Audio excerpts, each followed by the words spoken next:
পুরুষ মানুষকে বেশি ছাড় দিতে নেই। মাসে একবার হলেও তাদের ফোন চেক করা উচিত। হ্যাঁ, প্রত্যেকটা বিবাহিত আপুদের বলছি, আপনারা মাসে একবার হলেও আপনার হাজবেন্ডের মোবাইল চেক করুন। কারণ কি জানেন? পুরুষ মানুষকে বেশি ছাড় দিলে তারা গর্তে পড়ে যায়। এটা তাদের অভ্যাসগত সমস্যা না, জিনগত সমস্যা।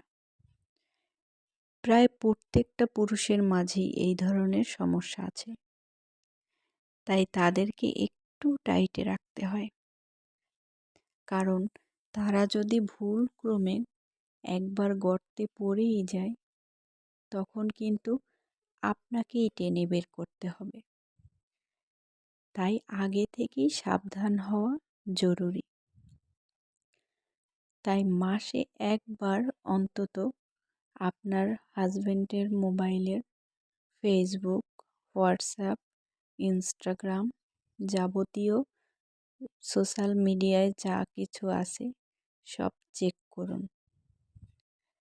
তবে হ্যাঁ, একটা কথা মাথায় রাখবেন, কোন দিন আপনি চেক করবেন সেটা কিন্তু জানানো যাবে না, কোনোভাবেই না। আপনি হঠাৎ করেই একদিন তার মোবাইলটা চেক করে নেবেন।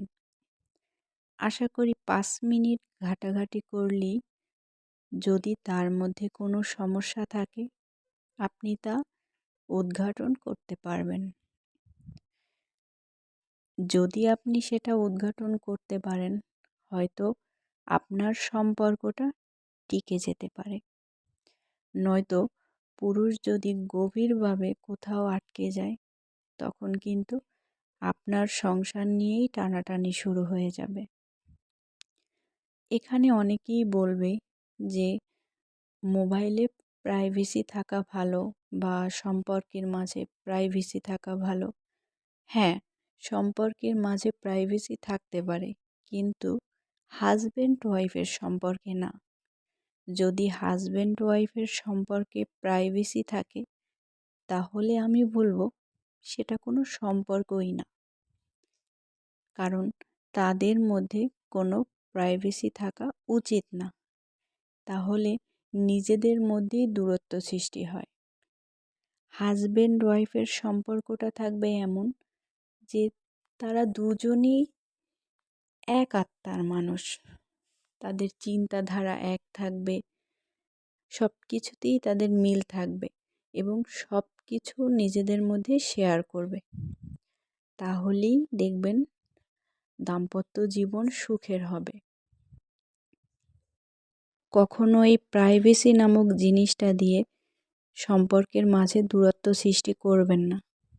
আর এই ধরনের প্রাইভেসি যারা করে তাদেরকেও বুঝিয়ে আনার চেষ্টা করবেন। তাহলে দেখবেন দিন শেষে আপনার সম্পর্কটাই সুন্দর হবে। আশা করি প্রতিটা বোন বুঝতে পেরেছেন।